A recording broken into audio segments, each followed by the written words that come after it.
Hey everybody, it's Safi and Marco Dish Out on Movies, the only movie review show on YouTube to review movies in terms of food.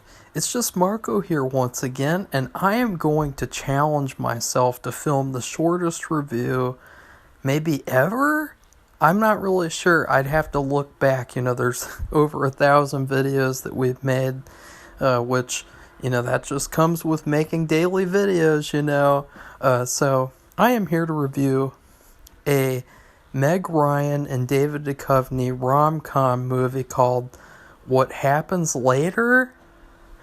And this movie, I didn't even know it existed. Safi is the one who said, that's coming out, and it seems really weird, this pairing of actors. It doesn't really seem like a great fit. It seems like a strange movie. It's very, very weird. And the movie was very weird in general. I mean, it started off like, maybe this could be good. There's nothing offensive about it. Like, it's a very inoffensive kind of Hallmark type of movie. But it is a lot like these modern rom-coms where, there's nothing in it for men. It's just all like kind of like a feminine, like a kind of, lighthearted, like romp where, as I've said in the You've Got Mail video, rom-coms back in the olden days, they were made for everybody, and the rom-coms nowadays, they're just made for women, I feel. And this movie, it demonstrates that very well in the sense that nothing really happens in this movie that like a guy could get excited about. I think that the only person who could get excited is like a middle-aged woman who's like really sad that she broke up with some guy years ago, because this movie, I wanted to like it. I thought, it could be fun, it could be funny. David Duchovny, he's a really good actor when he wants to be. Californication is my favorite TV show ever made, and I've also met him, and he's a really nice person in real life. And in this movie, though, wow. The story is all about these two people who are trapped at an airport because of bad snowstorms, and they're trapped there for an extended period of time, aka overnight. It feels a lot like The Terminal. If you guys have ever seen that Steven Spielberg movie, a lot of people really shit on that movie, and they say it's really boring and nothing happens in that. I will challenge those people. Watch this movie and then tell me that The Terminal is the movie that's boring where nothing happens in it. I mean, I really like The Terminal until the ending where you found out why he was actually going there in the first place. That was the only part of the movie that I didn't like. But other than that, I liked the whole movie. And so, this movie, though, you have these two people, and they're trapped in this airport, and what do? They talk. And they talk, and they talk, and they talk, and they talk, and that's fucking it. And it's like a special reunion because they were college lovers, and I mean, that should be a good story. I could imagine, that is a very romantic idea to me of, let's just say, I don't know, I don't really have anyone that I would feel special, reuniting with and being trapped in an airport with. If anything, I would just be like, oh, fuck you. You know what I mean? I wouldn't be happy or excited at all. I would be like, fuck you. I'm gonna go fucking sleep in the bathroom so that I don't have to see you. But the thing is that that can't happen in this movie because it's a rom-com, and hard. And I'm sorry, guys. My cat is snoring. I don't know if you can hear that or not. So this movie, these characters, I didn't even really care about their characters. I didn't really care about the story. Basically, I guess, like, one of them left the other or something, and, like, David Duchovny has a daughter, and she wants to be a dancer, and he's like, no, I don't want her to be because I'm overprotective, but not really, because then I come around to it. Like, it's just, oh, this is a talking movie, okay? Like, I love talking movies too. You can make a great talking movie. You can make a great movie with just two people trapped in an airport. Just because this movie's bad doesn't mean that isn't possible. But this movie is bad. I mean, right off the bat, not Tom Hanks. Fucking David Duchovny.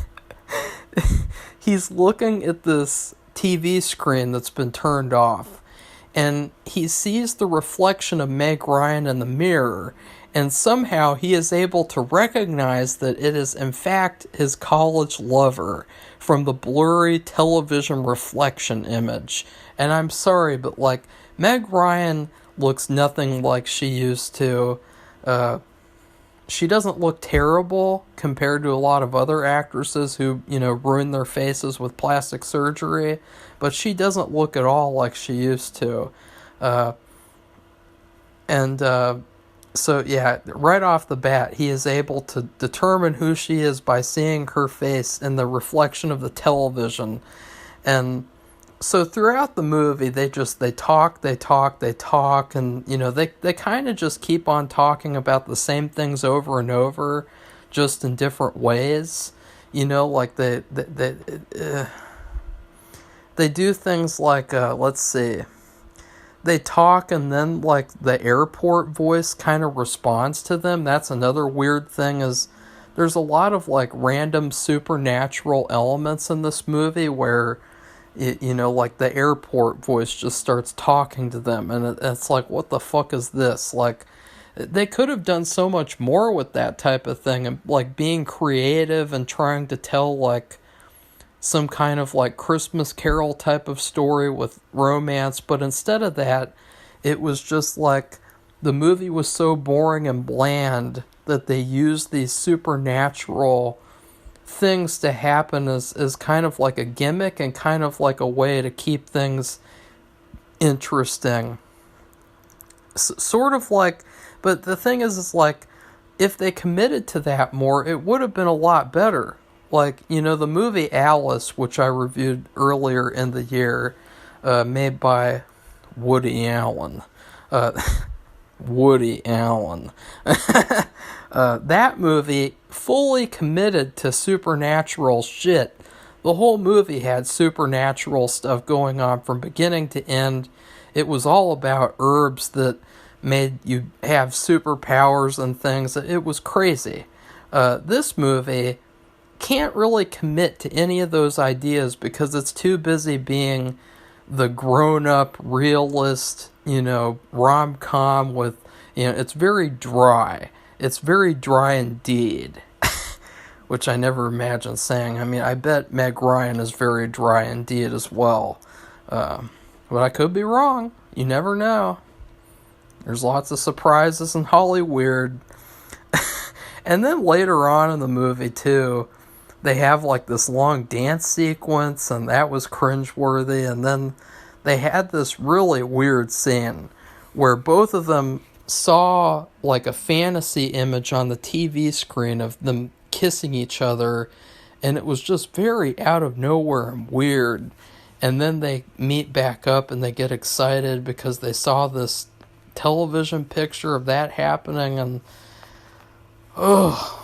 and then finally at the end, they kiss, and then they get on their planes, and they go their separate ways, but then I guess they want to call each other, so they kind of have this kind of cutesy little thing where they're gesturing at each other in the airplane windows, and then this is where the cringe really begins, because their planes fly in separate directions, and then like the smoke in the sky forms into a heart. I mean, what the hell is that? And oh shit, I exceeded 10 minutes. Damn it. And then at the very end, you see For Nora. And I'm sorry, but making this movie for Nora doesn't excuse it being a bad movie. You know, like I could make the worst movie in the fucking universe, and I could put at the beginning of the movie for Jesus. And if the movie sucks, then the movie sucks. Just because I had good intentions doesn't mean it's a good movie. So in terms of food, you know, I have been on an airplane twice. I hate flying because I don't like that type of thing. I prefer to swim, honestly. Maybe riding a boat, riding your mom over the sea. You know, I don't want to fly. Sorry. I'm like, you know, Stanley Kubrick in that way. You know, Stanley Kubrick didn't like flying either. Nobody gave shit to him, so don't give shit to me about not wanting to fly either. But when we were on this flight, we got pretzels, and they were some of the worst pretzels I've ever had.